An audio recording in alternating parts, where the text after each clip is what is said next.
Comscore नुसार आता isakal.com आहे देशातील नंबर 1 ची मराठी न्यूज वेबसाईट. प्रत्येक अपडेटसाठी isakal.com ला नक्की भेट द्या.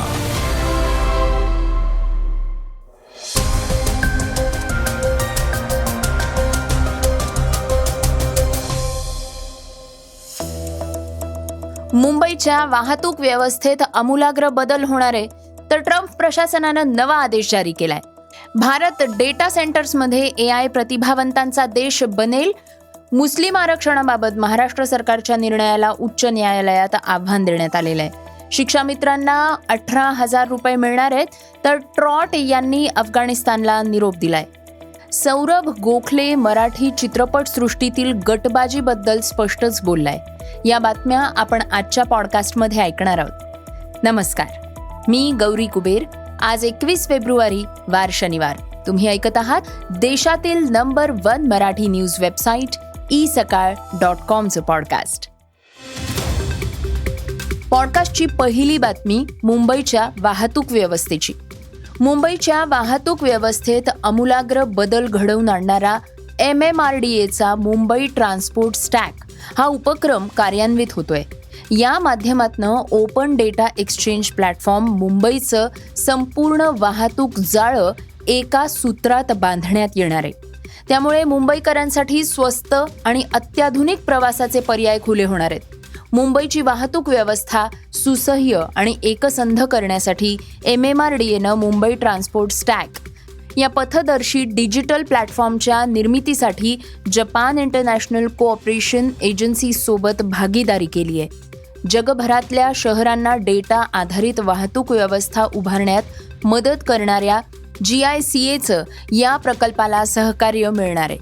ही एक डिजिटल सार्वजनिक पायाभूत सुविधा आहे. हे स्टँडर्ड डेटा एक्सचेंज प्रोटोकॉल्स आणि the mobility as a service या तत्वावर आधारित असून याद्वारे मेट्रो, बस, रेल्वे आणि इतर सर्व वाहतूक साधनं एकमेकांशी जोडली जातील. नागरिक, ऑपरेटर आणि सरकार यांच्यासाठी ही एक एकात्मिक आणि सुलभ वाहतूक व्यवस्था असेल. पॉडकास्टची दुसरी बातमी अमेरिकेची. अमेरिकेत वैध वास्तव्य करणाऱ्या परंतु अद्यापही कायमस्वरूपी निवासस्थान नसलेल्या हजारो निर्वासितांना अटक होऊ शकते. त्यामुळे अनेक वर्षांची वैधता आणि स्थलांतर सुरक्षा रद्दबातल होतील. ट्रम्प प्रशासनानं तसा एक नवीन आदेश जारी केलेला आहे. मिनीसोटा इथे होणाऱ्या फेडरल कोर्टाच्या सुनावणीपूर्वी गृह सुरक्षा विभागानं दाखल केलेल्या मेमोमध्ये हे नमूद करण्यात आलेलं आहे की ग्रीन कार्डसाठी अर्ज करणाऱ्या निर्वासितांना त्यांचा अर्ज पुनर्मूल्यांकनार्थ दाखल केल्यानंतर वर्षभरानं फेडरल कोठडीत परत जावं लागेल. गृह सुरक्षा विभाग तपासणी प्रक्रियेच्या कालावधीसाठी कोठडी कायम ठेवू शकते.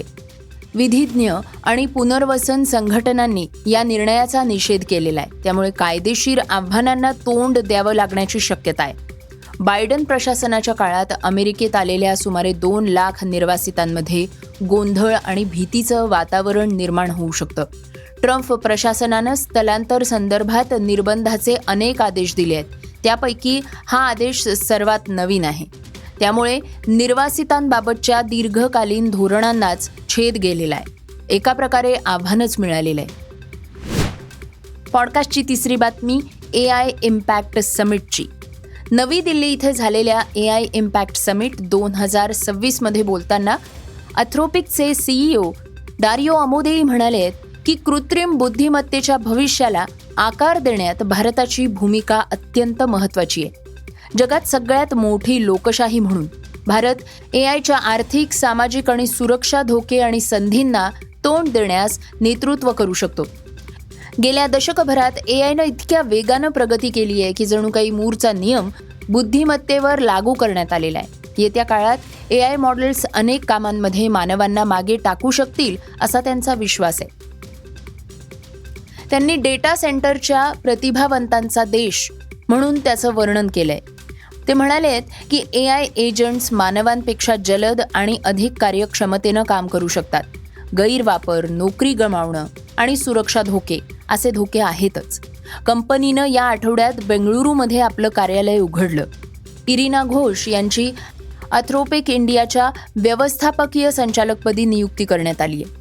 स्थानिक गरजांनुसार डिजिटल पायाभूत सुविधा, एंटरप्राइज ट्रान्सफॉर्मेशन आणि AI सोल्युशन्स विकसित करण्यासाठी इन्फोसिस सारख्या प्रमुख भारतीय कंपन्यांसोबत भागीदारी देखील स्थापित करण्यात आलेली आहे. पॉडकास्टची चौथी बातमी मुस्लिम समुदायाच्या आरक्षणाची. मुस्लिम समुदायासाठी 5% आरक्षण रद्द करण्याच्या महाराष्ट्र सरकारनं अलीकडेच घेतलेल्या निर्णयामुळे एक नवीन कायदेशीर आणि राजकीय वाद निर्माण झालेला आहे. राज्य सरकारने मंगळवार 17 फेब्रुवारी 2026 रोजी सरकारी नोकऱ्या आणि शैक्षणिक संस्थांमध्ये मुस्लिम समुदायासाठीचा कोटा रद्द करण्याचा सरकारी निर्णय जारी केला. या निर्णयाला आता मुंबई उच्च न्यायालयात आव्हान देण्यात आलेलं आहे, ज्यानं सरकारच्या या निर्णयाला असंवैधानिक आणि सांप्रदायिकदृष्ट्या प्रेरित म्हटलेलं आहे. ही याचिका 23 फेब्रुवारी 2026 रोजी न्यायमूर्ती रियाज छागला यांच्या खंडपीठासमोर तातडीनं सुनावणीसाठी सूचीबद्ध केली जाण्याची शक्यता आहे. पॉडकास्टची 5वी बातमी ऐकूयात योगी सरकारची. योगी सरकारनं राज्यातल्या शिक्षा मित्रांना एक मोठी भेट दिली आहे. त्यांनी उत्तर प्रदेश विधानसभेत घोषणा केली आहे की एप्रिलपासनं शिक्षा मित्रांना 18,000 रुपये मानधन मिळेल.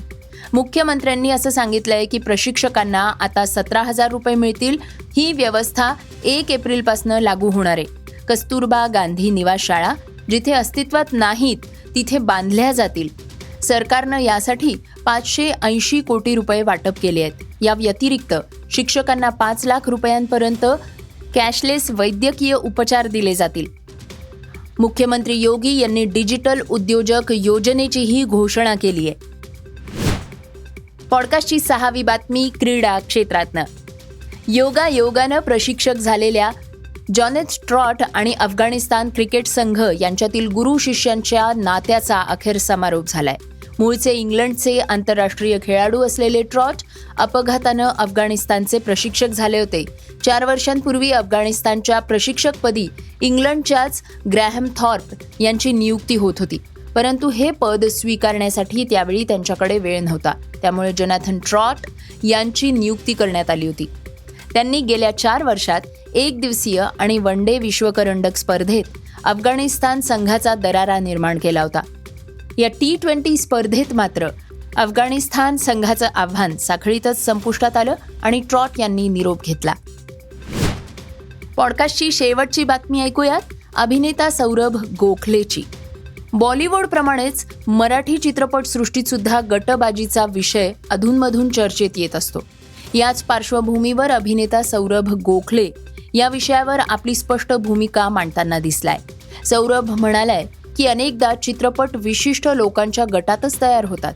दिग्दर्शक किंवा निर्माते यांना ज्या कलाकारांसोबत काम करताना सोयीचं वाटतं त्यांनाच वारंवार संधी देतात. ही पद्धत चुकीची आहे असं त्यांना वाटत नाही.